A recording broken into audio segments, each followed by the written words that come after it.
Drake just liked a remix of Kendrick Lamar's Swimming Pools. Yes, Drake, who claimed to end Kendrick, is now out here supporting his tracks. Drake might have just exposed himself as Kendrick Lamar's #1 fan, and the receipts are shocking. From leaked likes to copycat rollout strategies, this obsession runs deep. Stick around, because we're about to unpack the cringiest fanboy moment in hip-hop history. Do you think Drake genuinely respects Kendrick, or is this obsession just damage control? Drop your take in the comments, and let's see who's really paying attention. Drake just did the one thing he swore he'd never do. He liked a remix of Kendrick Lamar's Swimming Pools. Out of all the tracks, all the artists, all the moments, he picked that one, and it wasn't hidden. It was public, traceable, and right there on the timeline for everyone to see. Now, either Drake forgot how the internet works, or his obsession with Kendrick finally slipped through the cracks. You don't accidentally like your rival's anthem. Not twice. Whether it was a fumble or a fanboy moment, it exposed the truth. Drake can't stop thinking about Kendrick. Here's what makes it even weirder. This wasn't just a Kendrick throwback. The post Drake liked was a remix by Hoy, a smaller artist rapping Kendrick's Swimming Pools bars over a Dax instrumental. That means Drake wasn't just listening to Kendrick,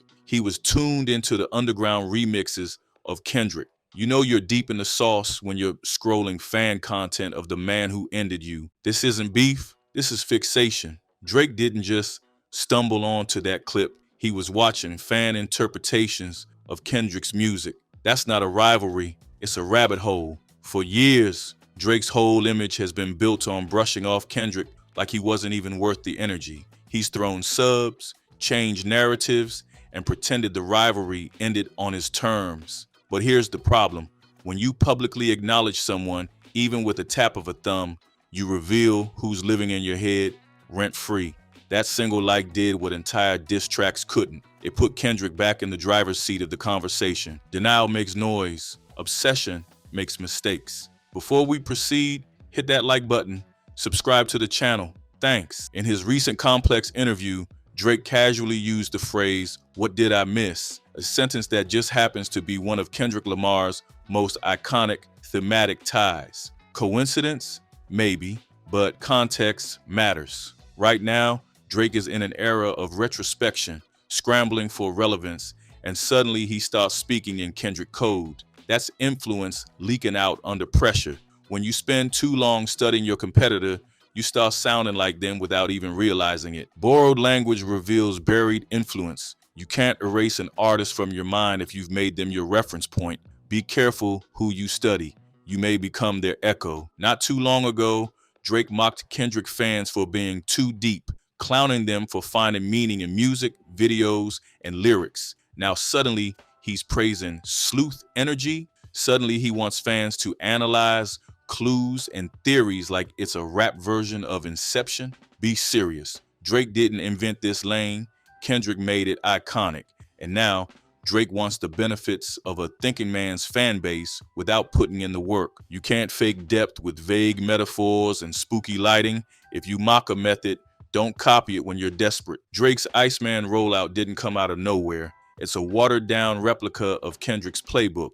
From cryptic teasers and hidden references to baiting conspiracy theories about deeper meaning. But there's a big difference between depth and distraction.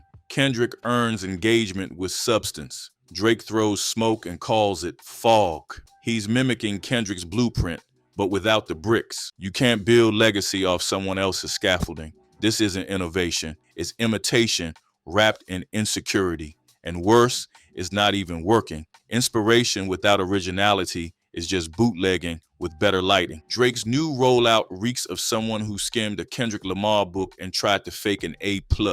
Iceman is filled with pseudo-intellectual crap, cryptic visuals, random symbolism, and tinfoil conspiracies that lead nowhere.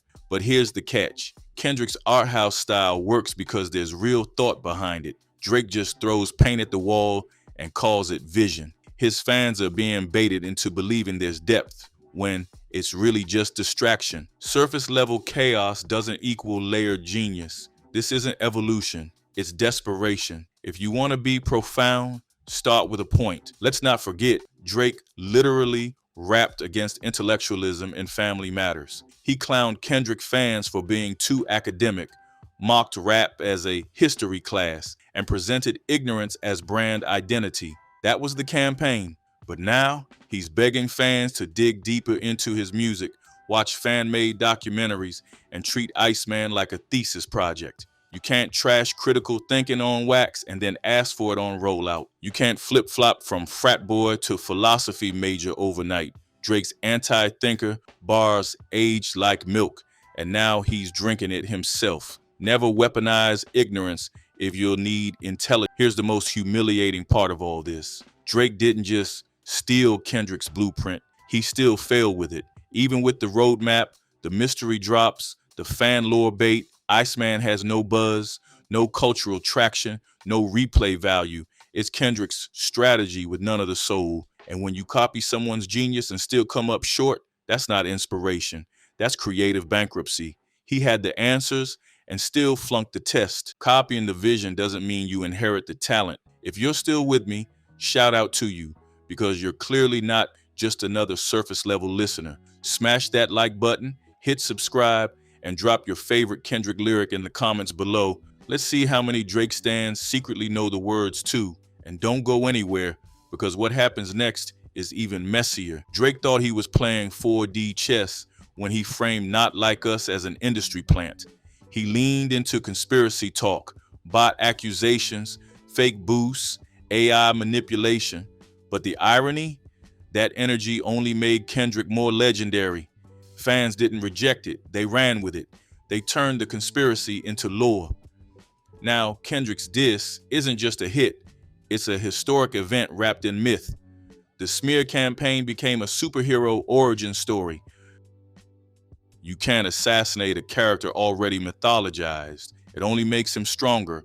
Be careful what narratives you push. They may evolve without you. It's not just that Drake's obsessed with Kendrick, it's that he's made Kendrick the centerpiece of his entire creative cycle. From What Did I Miss to Pinocchio, from Doghouse teasers to sleuth fan commentary, every beat of this rollout loops back to Kendrick. Drake isn't dissing anymore. He's documenting, archiving, worshiping through imitation. Kendrick is the gravitational pull of this entire album. Drake's rollout isn't about Iceman, it's about Kendrick. You can't be the villain and the historian in someone else's saga.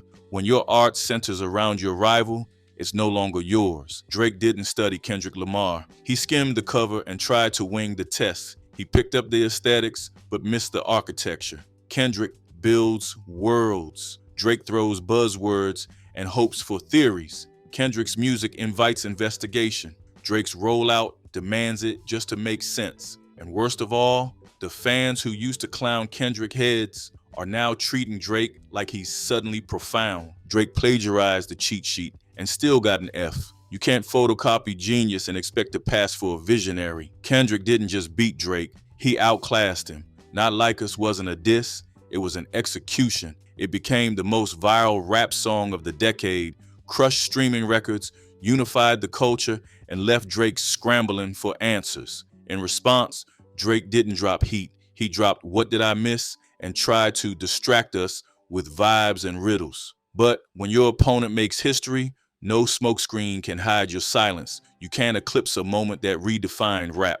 Kendrick broke the algorithm and Drake's confidence with one unforgettable release. Remember when OVO stood for luxury, dominance, and effortless cool? Now the brand feels like a knockoff version of pgLang, with an identity glued together by subliminals and failed strategies. Drake's obsession with Kendrick hasn't just infected his music, it's warped the entire OVO movement. The rollout, the visuals, the messaging, all mimicry, no mojo.